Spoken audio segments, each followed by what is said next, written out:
আসসালামু আলাইকুম ভিউয়ার্স।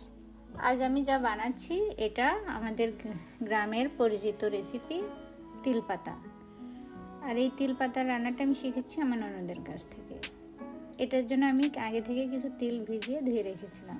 আর নিয়ে নিচ্ছি কুমড়ো পাতাও ধুয়ে পানি ঝরাতে দিয়েছি। এখন আমি পাটায় তিলগুলো বেটে নিচ্ছি। তিলগুলো ভালোভাবে বাটা হয়ে গেলে এখন আমি এর মধ্যে দিয়ে দিয়েছি কাঁচামরিচ, আদা রসুন একসাথে পেস্ট করে, আর দিয়ে দিচ্ছি একটু হলুদ।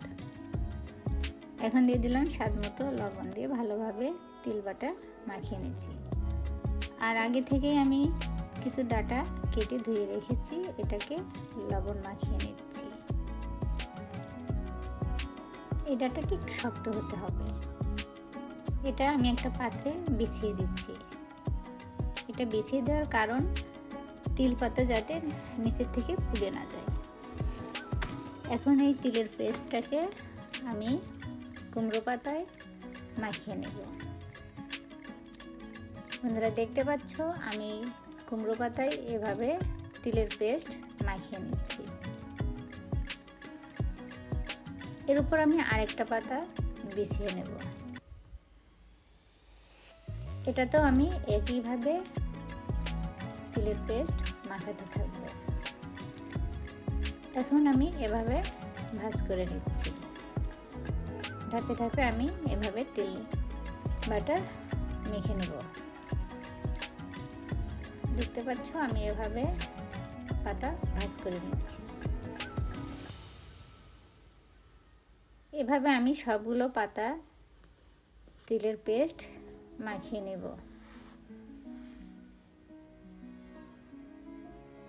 রান্না করতে আসলে ধৈর্যের দরকার। তাড়াহুড়ো করে কোনো রান্নাই স্বাদের হয় না। আর আমি এই রান্নাটা শিখেছি আমার ননদের কাছ থেকে। আমার ননদ বলে তাড়াহুড়ো করে কোনো রান্না হয় না, রান্না করতে ধৈর্যের দরকার আর একটু ভালোবাসা। হ্যাঁ, হয়ে গেছে আমার সবগুলো পাতায় তেল মাখানো। এখন আমি এগুলো ডাটা বিছিয়ে রাখা ওই পাত্রের মধ্যে সুন্দরভাবে সাজিয়ে নেব। বন্ধুরা তোমরা দেখতে পাচ্ছ আমি এইভাবে একে একে সবগুলি পাতা সাজিয়ে নিচ্ছি। এই রান্নাটা এত সুস্বাদু, তোমরা যারা এখনো করে খাওনি এটা করে খেতে পারো, সেই স্বাদ। আমি এখন এর মধ্যে পানি দিয়ে দেব। পরিমাণ মতো পানি দিয়ে আমি চুলায় বসিয়ে দিয়েছি। চুলার জালটা ধরিয়ে দিয়েছি। এটা মিডিয়াম লো আঁচে আমি রান্না করব।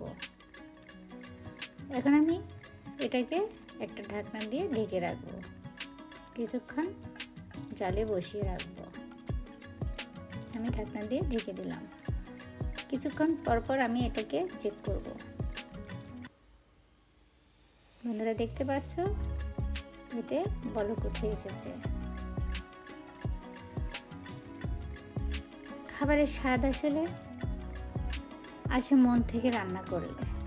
দেখো আস্তে আস্তে পানি শুকিয়ে যাচ্ছে। আমি একটু দেখছি পাতা নরম হয়েছে কিনা। হ্যাঁ, পাতা নরম হয়ে গিয়েছে। সুন্দরভাবে আমি একটু দেখছি যে পাতাগুলো সব ঠিকঠাক মতো হয়েছে নাকি। আমি প্রত্যেকটা পাতা উল্টে দিয়েছি। আমার রান্নাটা হয়ে গেছে। কেমন লাগলো বন্ধুগণ? ভালো লাগলে জানাবে।